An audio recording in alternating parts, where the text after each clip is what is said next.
In this lesson, we'll discuss big idea number 3. Can the products of organic reactions be predicted? And tackle learning target number 3.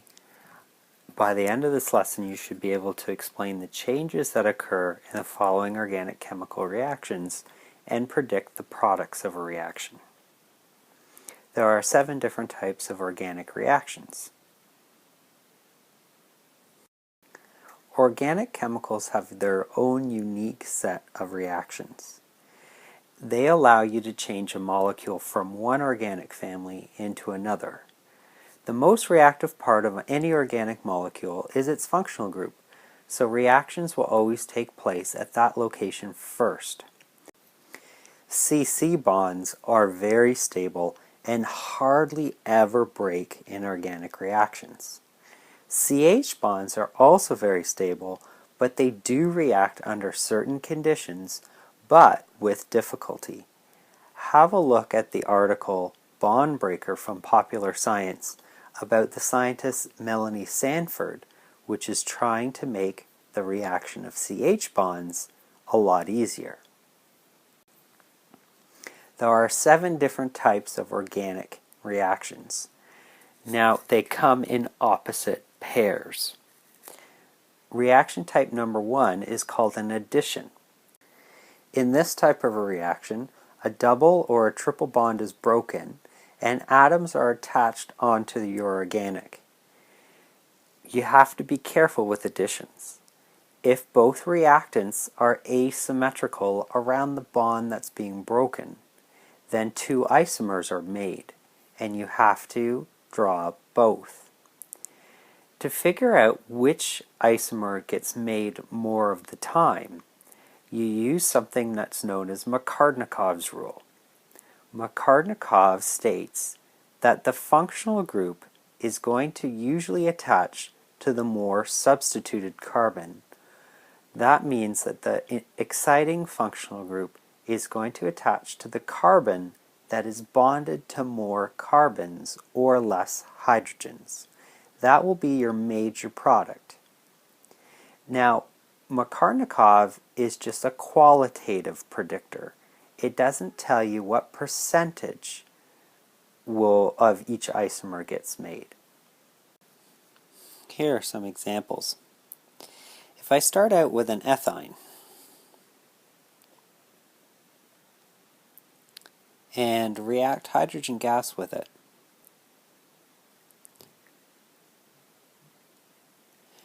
I'm going to change this triple bond into a double bond by separating that bonding pair of electrons.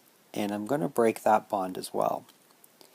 Now, because the left side and the right side look the same around the bond that I'm breaking for both of these compounds, then I will only make one isomer.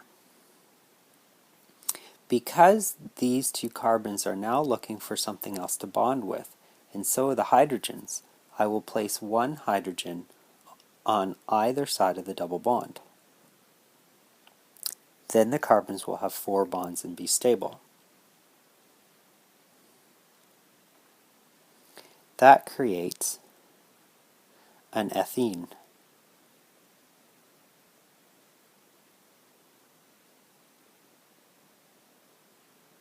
So following the definition, a triple bond has been broken and I've attached 2 atoms onto my organic. Here's another example. If I react propene with water, the most reactive part of the propene is the double bond.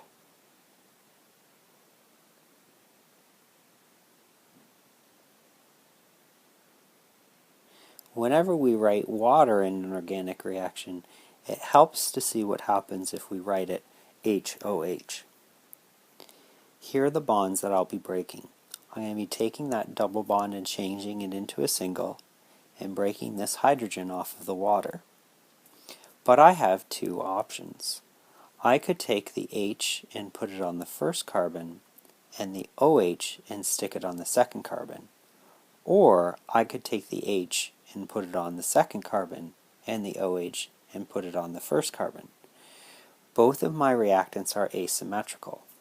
If you look at around the bond that you are breaking on the propene, the left side of the molecule doesn't look like the right side. And the same thing occurs if you look at around the bond on the water. Because I have two options, I'm going to make two isomers as my products.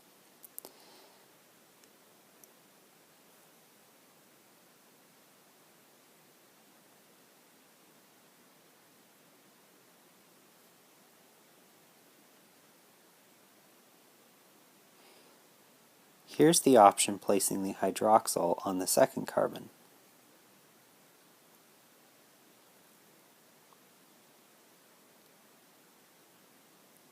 And here's the option placing the hydroxyl on the first carbon.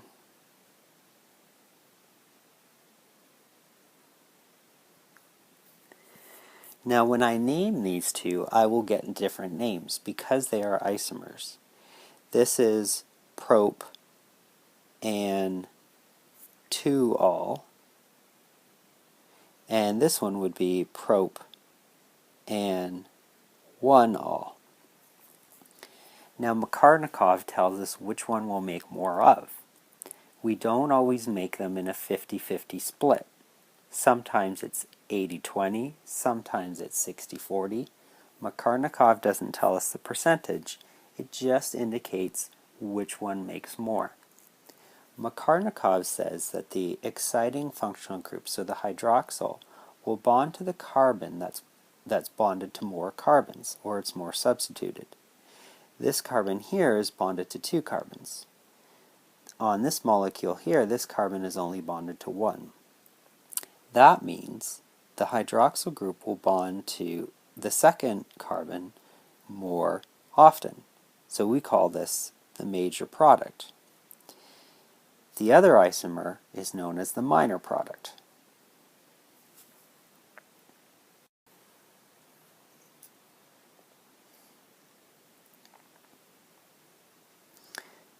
The second type of organic reaction is known as an elimination. Atoms are removed from a molecule to form a double or a triple bond.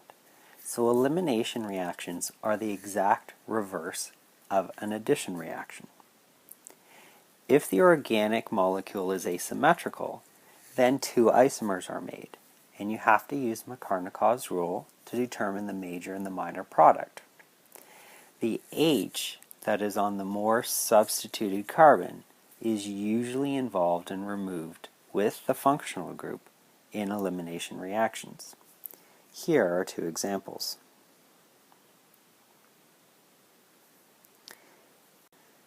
If I do an elimination reaction with ethanol,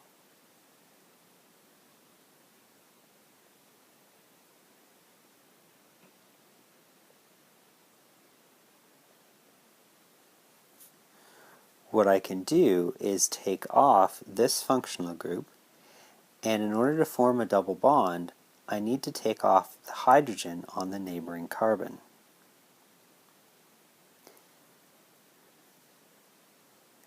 Those atoms will go and make water.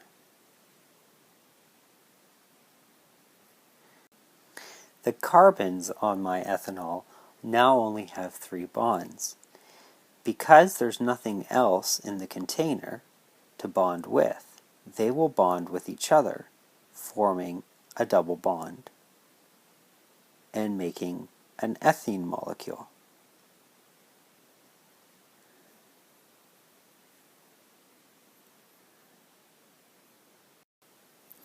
For the second example, I've got a 2-chlorobutane.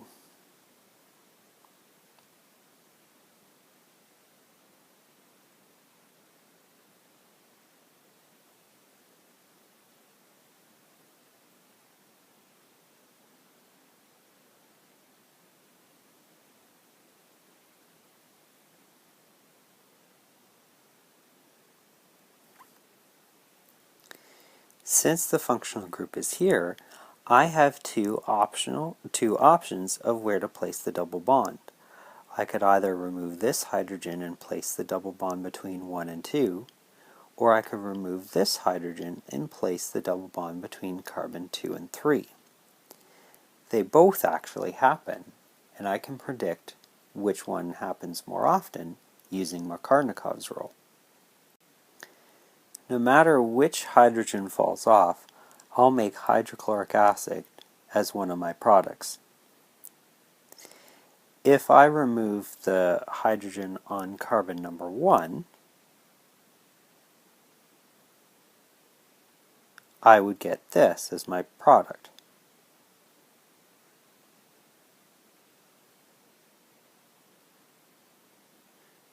This is but-1-ene. If I remove the hydrogen on carbon number 2,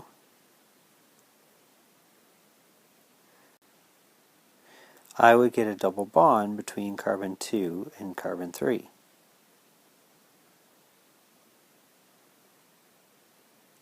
This would give me but-2-ene. Now, which one is my major? Markovnikov says that the H that is on the more substituted carbon, the H that is attached to the carbon which is attached to more carbons, will fall off the easier. That means but-2-ene will become my major product. If you have a look, this hydrogen is attached to a carbon that's attached to 2, where this hydrogen is attached to a carbon that's only attached to one other carbon. So this hydrogen is the one that's going to fall off more often, giving me but-2-ene as my major isomer.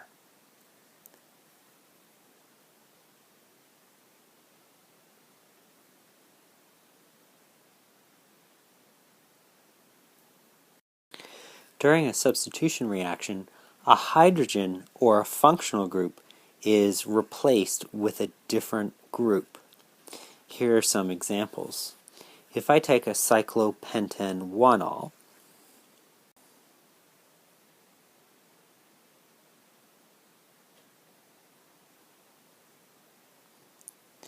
and react it with some ammonia,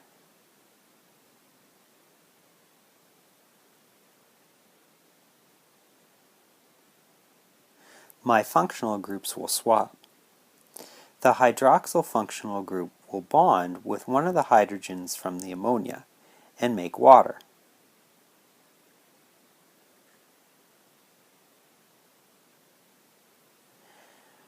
Because this carbon here needs something else to bond with, and so does the nitrogen, they will bond to each other.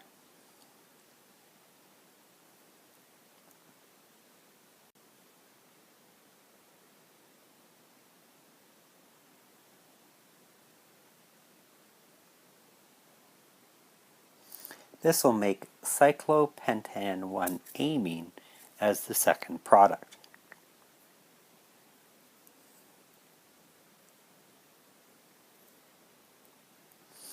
Pause the video here and react benzene with hydrochloric acid. Predict the product and provide the name.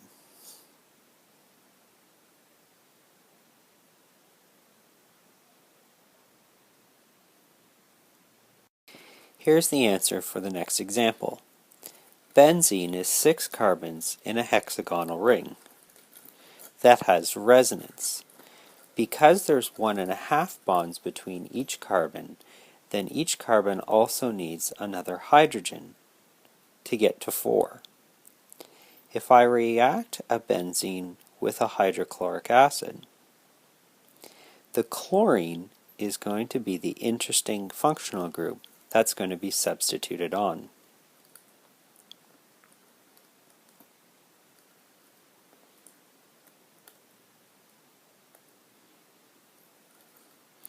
That gives me hydrogen gas as my second product. To name my product, it's going to be a 1-chlorobenzene.